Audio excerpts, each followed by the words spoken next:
dagdag kaalaman lalot dun sa wala pang alam kung saan ang lagayan ng brake fluid ng Rossi 125 Sharp. Bali ito ang headlight nya, yan. Ayan, yung pinaka housing nito tatanggalin. Ayan, tinatanggal yan. Meron siyang mga tornilyo dyan tatanggalin. Pagkatapos ito siya, may dalawang tornilyo ito, kabilaan yan, saka aalisin. Kulang na siya, so kailangan ng lagyan.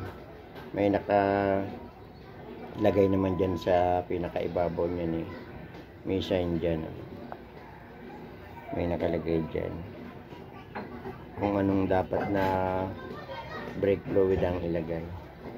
So kagaya niya, kulang na siya, so lalagayan na natin. Pero may makikita naman pinaka dyan, yung tingin para malaman kung wala ng fluid dito sa may pinakagilid ng silinyador nya o yung mismong pinaka brake nya. Ayan yung handle ng brake, ayan pag sinilip yan dito makikita kung dapat nang dagdagan.